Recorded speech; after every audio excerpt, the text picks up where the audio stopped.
very good. What a sound. I've got, right, let me introduce, this is Ian McWee. He's got a workshop here, he's in the workshop there, and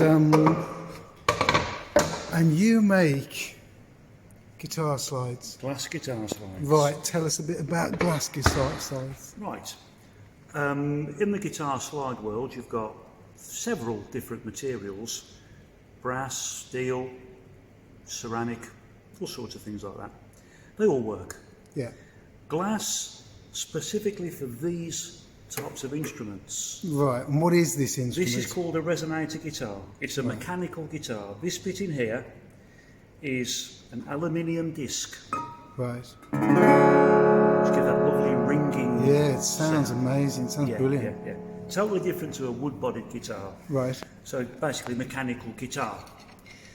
You can get slides made of supposedly glass, which tends to be borosilicate, Right. which is Pyrex. They're light, they're cheap, but for these guitars, you need weight and density. So are these lead? These are lead crystal, right, okay. So they've got the weight Can and I the have density. Can I have a look? There you go. You have the weight and the density, which brings these specific instruments to life.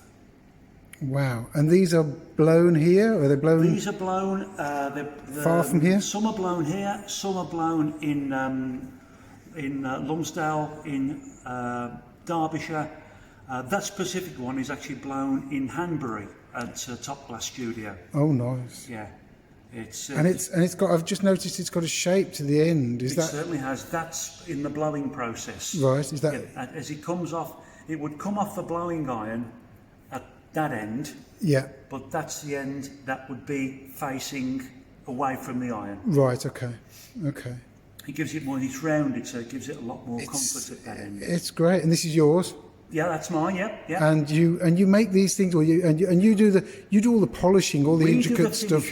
That's right. Yeah, these come to us as normally 1 foot, 2 foot long glass tubes. That's great. Yeah. We in the workshop behind, we cut them down to the correct length and round over the edges, polish them. Yeah. And to make it obviously more comfortable and more usable. And which finger do they go on when you play? It doesn't matter. I use that one. Other players use that one. Some players even use that one. Do they? Okay. There's no rules. Personal preference, no rules. There's no rules. And the sound is just. Oh yeah. Do you get a different sound with glass and metals? Yes.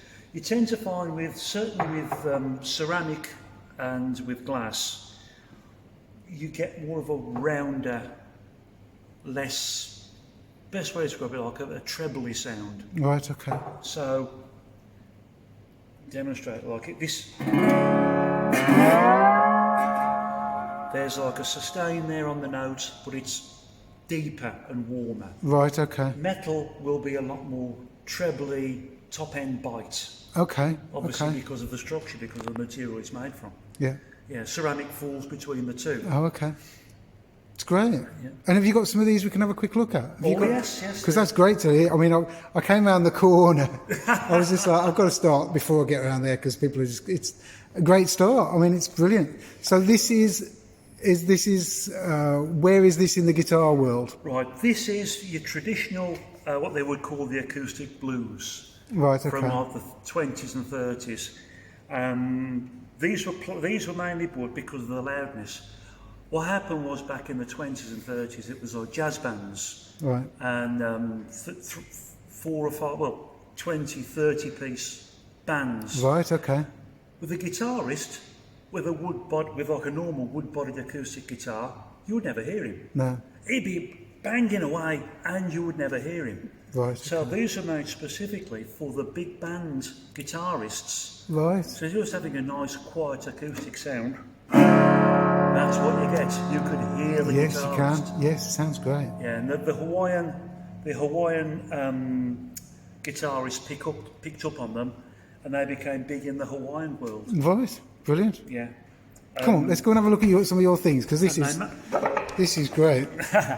And a huge, back 30, 40 years, they've come back into the fold, and they've made a massive. Ooh.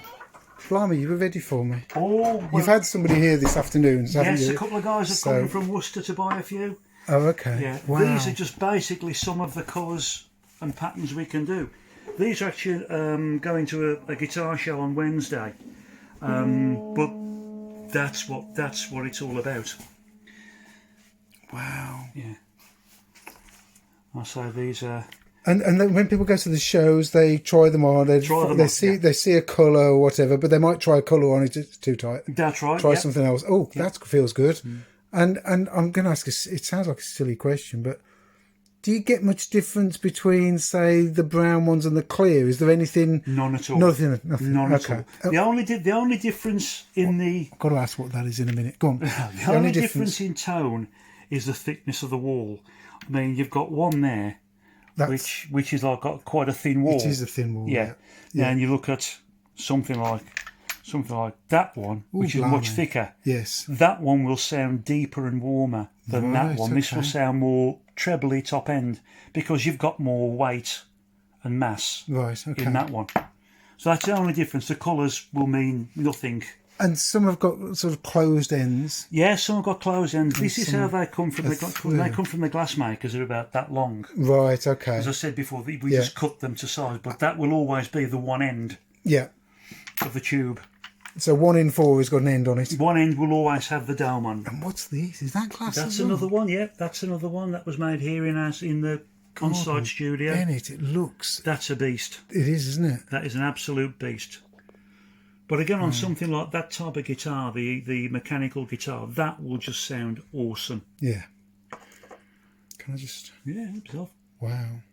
They look great. They look. Some of them, like that one, looks really delicate, and I can see it's got a body to it, so it's fine. But I like the stripes in them, and different thicknesses. Thicknesses. Do they? I suppose they vary in thickness down the length of the tube. Yeah, that's right. Yeah, what the glass makers tend to do is they can actually vary the amount of puff they put in the blow tube. The more puff they get, the thinner the tube. When they back off on what they blow into the tube, the glass is thicker.